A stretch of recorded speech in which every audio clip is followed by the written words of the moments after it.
दिनै 5 June world environment day मुलुगनां आबहावा सान बेखौ जोङो दिनै बर' कसारि वेलफेयार फेमास काउन्सिलनि जानानै मिरुयैनो जों दिनै नैबे UNB मेम'रियेल गोजौ फरायसालि बे फरायसालियाव दिनै मावफुंदों आरो बे हाबाफारिया जोंनि नलबारि कामरुप ओरै बरपेटा बेजों लोगोसे गलाघाटआवबो जागासिनो दङ दा जोबोद मोजां सान देग्लाय मोनसे थीम लादों दिनै इउनाइटेड नेशन इनभाइरनमेन्ट प्रग्राम बिथांमोना मोनसे थीम होदों बे थीमानो जाबाय inspired by nature for our climate and for our future दा जोबोद मोजां खोथा जे जोङो आबहावाखौ दिनै बेलेन्स खालामनो थाखाय ग्लबेल वार्मिंनि जि मोनसे गिख्रंथाव थासारिया जोंनि गेजेराव फैगासिनो दङ दा बेखौ जों दिनै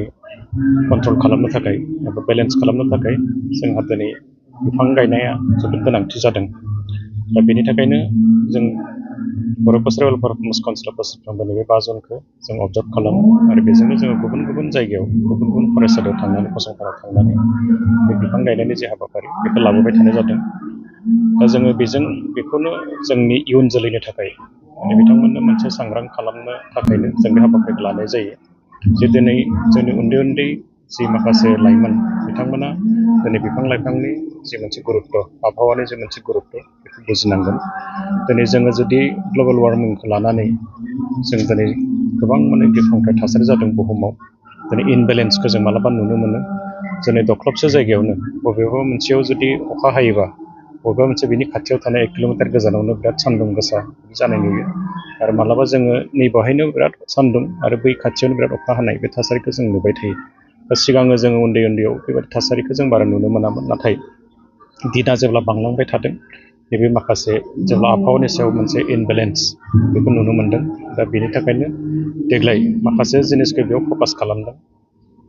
बेनो जाबाय प्लास्टिक पलिउसनखौ देग्लाय नोजोर बोनानै बेखौ बोरै जोङो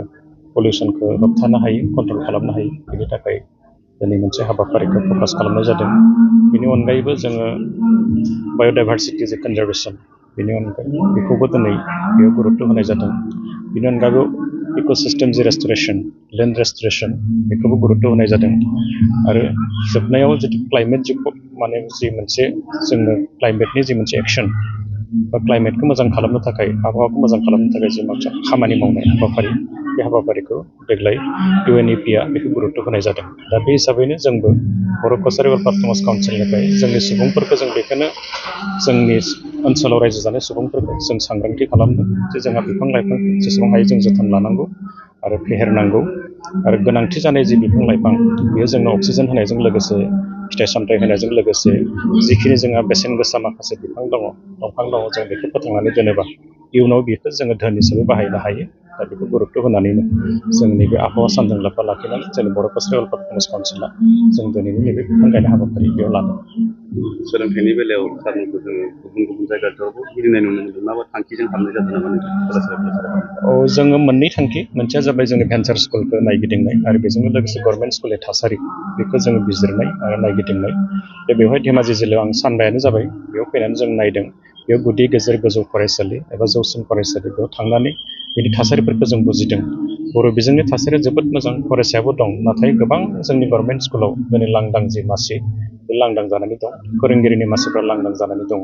दा फोरोंगिरि लांदां जानानै थानायाव बेयाव बिमा बिफाया एसे गोनो गोथो जादों कनफिडेन्सआ एसे गोमादों फोथायनाया एसे गोमादों बे फोरोंगिरि गैयाबा गुन गोनां सोलोंथाइखौ बोरै मोननो बेराफारसेथिं दिनैनि थासारिया गुन गोनां सोलोंथाइनि मुगा दा गतिके नैबे समाव गुन गोनां सोलोंथाइखौ नैबे लांदां थानाय जि फोरोंगिरि बै मासिजों बेखौ सुफुंनो हायाखै बेखौ लानानै एसे गोनो गोथो जादों दा बेनि थाखायनो जोङो भेन्सार स्कुलनि जे जेंना बेखौ आसाम सरकारजों रायज्लायनानै मोनसे लेभेलसिम जों बेखौ बेनि जेंनाखौ फोजोबनो थाखाय गभर्नमेन्टआ जिहेतु बाथ्रा होदों दा बेनि थाखायनो जों सेन्सास खालामनानै जों बेनि थासारिखौ नायबाय बेजों लोगोसे एट द सेम टाइम जोङो बेनि जि गभर्नमेन्ट स्कुलफोर प्रभिन्सियेल स्कुल बेयावबो हाबनानै जों गासिबो नायजोबदों इनफ्रास्ट्राक्चारखौ नायदों सेनिटेसन सिस्टेमखौ नायदों बेनि ड्रिंकिं वाटारखौ नायदों बेनि बेन्च डेस्कनि जिखिनि बेयाव इकुइपमेन्ट नांगौ बेखौबो नायदों डिजिटेल क्लासरुम स्मार्ट क्लासरुम जों बेखौबो नायदों टिचार्सनि भेकेन्सि नायदों टेक्स्ट बुकआ सम मथे सफैनो सफैयाखै बेखौबो नायदों मिड डे मिलखौ जों नायदों आंगनबादि सेन्टारफोरखौ जों नायदों बे गासिखौबो जों नायनानै जों दिनै नुबाय जे धेमाजि जिल्लायाव दाबो जोंहा गोबां नांगौ बेयाव मडेल जोंना आंगनबादि सेन्टारानो जोबोद खम आरो गोबां माने फरायसालियाव बेयाव MDMनि जि माने किटचेन न' दं बे गैया बेखौ जों नायदों बेनि बेबस्थाखौ नायदों बेनि गेजेराव इनफ्रास्ट्राक्चारनि बेलायावबो माने स्कुलफ्रा एसे गोजाम जाबाय थिंफ्रा गब्लंजोब्बाय दा बेखौबो जोंनि काउन्सिलनिफ्राय फिसाखौ जों जाहाथे बेखौ सुस्रांनो हायो बेनि थाखाय जों माखासे राहा लामा दिहुननो थाखायनो जोङो सार्भे खालामगासिनो दङ आरो एसे स्कुल दंबावो बेरायनो फिजिकेल जों भिजिट खालामनो सिलापथार ओनसोलाव जों बेयाव थांगोन दा बेखायनो आङो बेखौनो गोजोनदों जे धेमाजि जिल्लायाव बर' सुबुंफोरनि जि बर' बिजोङाव फरायनो लुबैनायनि जि मोनसे सेन्टिमेन्ट बेयो दाबो दङ नाथाय सम सम जोंहा नैबे गभर्नमेन्ट स्कुलाव टिचार आंखालनि थाखाय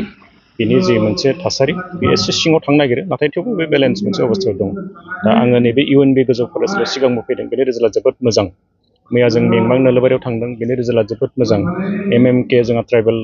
स्कुलावबो थांदों हाइ स्कुलाव बेबो जोबोद मोजां दा बेखायनो SBनि रिजाल्टआ सिगांथ' जोबोद मोजांमोन नाथाय थांनाय नै बोसोरसेयाव जों एसे सिङाव थांनायखौ नुदों दा बेनि थाखायबो जोङो नैबेनि जे इन्टेलेक्सुयेल माहारियारि आफाद बिथांमोनजों सावरायगासिनो दङ बे रिजाल्टआ जाहाथे फैफिनो दा मोनसे फोथायनाय दङ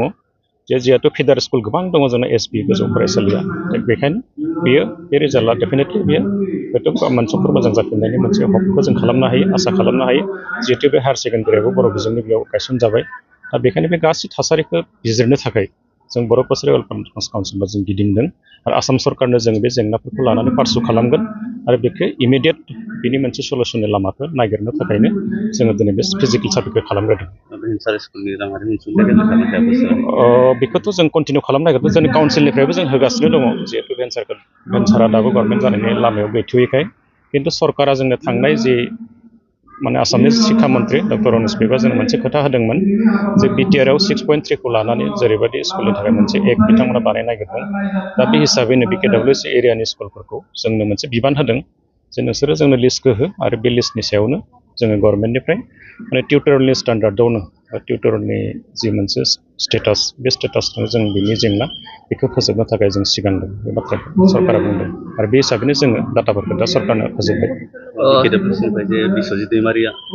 जे मैया मन्त्रि बिबान मोनफिनबाय बेनि सायाव माबा हामलायथि हरदों नामा? बेखौथ' डेफिनेटलि जोंनियाव मोनसे गोजोननाय जों फोरमायदों खिन्थु गेजेर ससेयाव माखासे बाथ्राया जोंखौ एसे गिहोदोंमोन बिस्वजित दैमारिया मन्थ्रि मोनगोन ना मोना नाथाय दिनै माने डक्टर हिमन्त बिश्व शर्मा मुख्यमन्त्रिया बिथांनि सायाव जि मोनसे फोथायनाय आरो बिथाङा गोलाव सम जिहेतु बर' जारिमिनजोंबो बिथाङा बर'नि मुभमेन्टनिफ्रायनो बिथाङा लिडारशिपखौ लाबोनाय आरो माखासे जोंहा दिनै BTRनि अनगायैबो गुबुन जोंनि जिल्लाफ्राव बर' रायजोफ्रा रायजो जायो हिसाबै बेजों माने मोजां सोमोन्दो बिथाङा लाखिबोदों आरो बिथांमोननि माने गांनाय उखैनाय जौगानाय बे गासैबो थासारिखौ बिथाङा मिन्थिजोबो हिसाबै दा जोंनाव मोनसे फोथायनाय फैदों जे बिथाङा दिनै आसामनि केबिनेट मन्त्रि मोननाय लोगो लोगो बे जेंनाफ्रा सुस्रांनायनि बेलायाव एबा आसाम सरकारजों क'अर्डिनेट खालामनायनि बेलायाव बिथाङा जि माखासे रल लाबोबाय थादों बेखौ कन्टिनिउ खालामनो हागोन आरो बिनि थाखायनो जौगानायनि जि मोनसे कनसिस्टेन्सि बिथाङा मन्त्रि मोननाय लोगो लोगो जों बेयो सोलिबाय थागोन होननानै बेखौ मोनसे फोथायनाया जोंनाव फैदों आरो बिथाङा दिनै केबिनेट मन्त्रि हिसाबै समायखिरा लानायखौ जोङो बर' कसारि वेलफेयार काउन्सिल जानानै जोङो बिथांनिसिम माने गाहाम अनसायनाय एबा जोंनिफ्राय मोजां मोननाय जों बेखौ फोरमायदों।